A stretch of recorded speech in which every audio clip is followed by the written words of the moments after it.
নমস্কার বন্ধুরা, welcome to math study. এর আগে পিতা ও পুত্রের ফার্স্ট পার্ট আমরা আলোচনা করেছিলাম। আজকে আলোচনা করব পার্ট 2। তো বন্ধুরা, পার্ট 2 ভিডিও আর আগে আসবে পার্ট 3, পার্ট 4। এই ভিডিও দেখতে চাইলে লাইক এবং সাবস্ক্রাইব করুন আমাদের চ্যানেল ম্যাথ স্টাডি। তো কোশ্চেন দেখে নিই।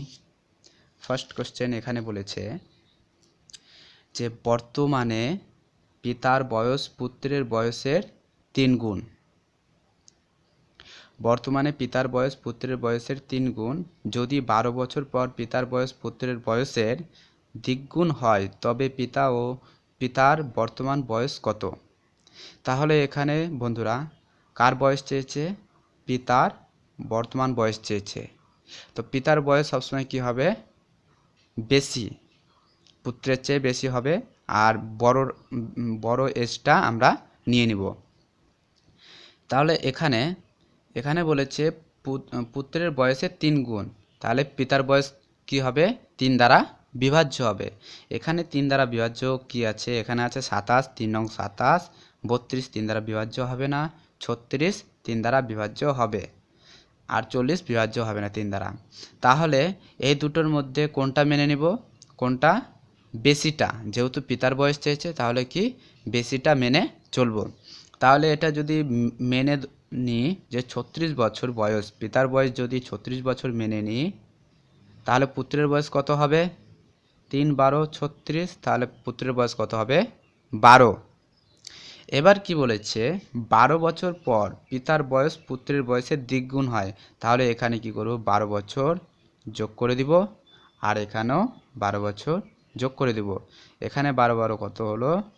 24, আর এখানে 12 আর 36 কত হলো? 48। তাহলে বন্ধুরা এখানে কি বলেছে? 12 বছর পর দ্বিগুণ হবে। তাহলে 24 গুণিত 2 সমান কত? 48। তাহলে পিতার বয়স চলে এলো। তাহলে উত্তর কোনটা হবে? 36। ঠিক আছে। এবার নেক্সট কোশ্চেন দেখি। বর্তমানে পিতার বয়স পুত্রের বয়সের 6 গুণ। এখানে কি বলেছে? বর্তমানে পিতার বয়স পুত্রের বয়সের 6 গুণ। যদি 6 বছর পর পিতার বয়স পুত্রের বয়সের 3 গুণ হয় তবে বর্তমানে পিতার বয়স কত?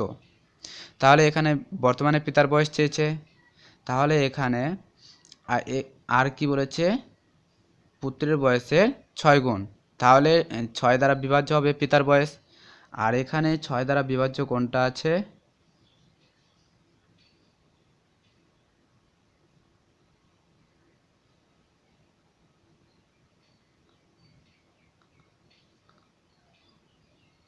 4 6 24, আর 6 দুগুণা 12। এখানে 6 দ্বারা বিভাজ্য আছে 4 6 24, আর 6 দুগুণা 12। তাহলে দুটো আছে। এবার এদের মধ্যে কোনটা নিব? যে কার বয়স চেয়েছে? বর্তমানে পিতার বয়স চেয়েছে। তাহলে পিতার বয়স, তাহলে আমি কোনটা মেনে চলবো? প্রথমে 24। তাহলে 24টা যদি মেনে চলি তাহলে কি বলেছিল? 6 গুণ। তার মানে যদি পিতার বয়স 24 হয় তাহলে পুত্রের বয়স কত হবে? 4 4 6 24, বলেছে 6 গুণ, পুত্রের বয়সের 6 গুণ। তাহলে পুত্রের বয়স কত হবে? 4। এবার কি বলেছে? 6 বছর পর পিতার বয়স পুত্রের বয়সের 3 গুণ হবে। তাহলে এখানে কি করব? 6 যোগ করে দেব, এখানে 6 যোগ করে দেব। এবার এখানে কত এলো? 6 4 10, এখানে এলো 30। তাহলে এখানে বলেছে 3 গুণ হয়। তাহলে এর সঙ্গে যদি 3 গুণ করি তাহলে কত আসছে? 3 10 30। তাহলে অ্যান্সার চলে আসছে। এবার নেক্সট কোশ্চেন দেখে নিই। এখানে বলেছে বর্তমানে পিতার বয়স পুত্রের বয়সের 7 গুণ।